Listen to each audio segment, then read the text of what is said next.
Con el reciente reestreno de la película de la Liga de la Justicia en la versión de Zack Snyder, muchos internautas han quedado conformes con lo mostrado en la película, ya que a comparación con la versión de Joss Whedon del año de 2017, se muestra una maestría en el manejo de los protagonistas y antagonistas, que conforme avanza la trama, en sus 4 horas de duración, nos va envolviendo en una trama decente, donde nuestros queridos superhéroes de DC deben juntarse y con sus distintas habilidades, lograr frenar el plan de Stephen Wolf y Darkseid. Ante ello, y ante la genialidad de los efectos especiales, existe una escena que no muchos tomaron en consideración, pero la cual ha causado gran revuelo en las redes sociales, especialmente en los grupos de misterio y conspiración, ya que muestra una verdad absoluta que al día de hoy no mucha gente conoce. En esta escena se ve envuelto Victor Stone, o bien llamado Cyborg, quien al estar renuente de su nuevo cuerpo y apariencia, decide quedarse en su casa viendo pasar los días, pero donde con la mentoría de su padre, logra darse cuenta de su potencial tecnológico avanzado que incluso lo hace volar por los cielos, pero guardando así habilidades realmente sorprendentes, ya que como lo indica el Dr. Silas Stone, él solo podría cambiar todo el sistema monetario con un solo pensamiento, manipulando Wall Street, sus sistemas complejos y derivados financieros, los cuales, como se sabe actualmente, son solamente patrañas financieras que usa la élite global y sus familias para devastar a la economía real. En esta misma escena, se logra contemplar cómo aparece un edificio en los pensamientos de Cyborg, el cual ha sido confundido por diversos internautas como la Reserva Federal de los Estados Unidos, que bien sabemos es un banco privado controlado y accionario principalmente por la familia Rothschild.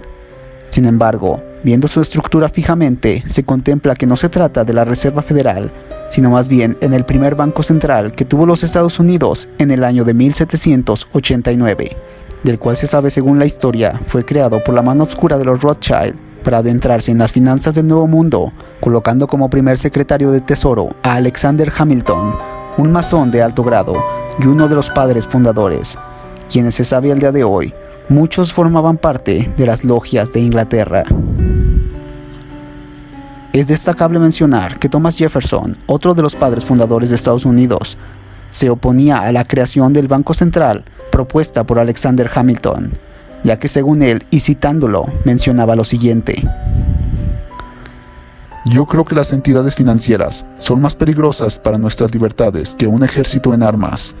Si el pueblo americano permitiera alguna vez que los bancos privados controlen la emisión de moneda circulante, primero a través de la inflación y luego por la deflación, los bancos y las corporaciones que crecen a su alrededor despojarán al pueblo de toda propiedad hasta que nuestros hijos despierten un día sin hogar y desamparados en el continente que sus padres conquistaron. Así pues, esta escena de la película de Zack Snyder concluye en los pensamientos de Cyborg, envueltos entre unirse a la maldad del sistema o acabar con él, ya que se muestra que él mismo pudo crear dinero de la nada, como actualmente lo hacen con sus sistemas complejos y derivados financieros, pero donde a comparación de la gente que manipula este sistema, decide brindarle ayuda a una madre soltera que lo había perdido todo y colocar en su cuenta bancaria una cantidad que la sacaría de apuros rápidamente. Ante ello, el mensaje es más que evidente, dándonos a entender que el sistema financiero creado desde los tiempos antiguos es nada más que una cortina de humo que conforme cada avance tecnológico se desarrolla, se va haciendo más complejo y difícil de manipular, pero donde todos, como individuos o con la ayuda de una inteligencia artificial superior, podemos enfrentarnos a esta farsa que desde los inicios del Nuevo Mundo nos ha atado a su voluntad. Conforme a todo esto, ¿qué opinas tú? ¿Crees acaso que el director Zack Snyder nos quiso mostrar un mensaje antisistema con esta pequeña habilidad del personaje Cyborg? Si tuvieras dichos poderes para manipular el sistema financiero, ¿qué harías? Déjamelo saber en la caja de comentarios. Si te gustó el video, no olvides suscribirte y regalarnos un like. También puedes seguirnos en nuestras redes sociales de Facebook, Instagram, Twitter y TikTok, en donde estamos interactuando constantemente contigo. Sin más por agregar, se despide Faro Reptiliano. Hasta pronto.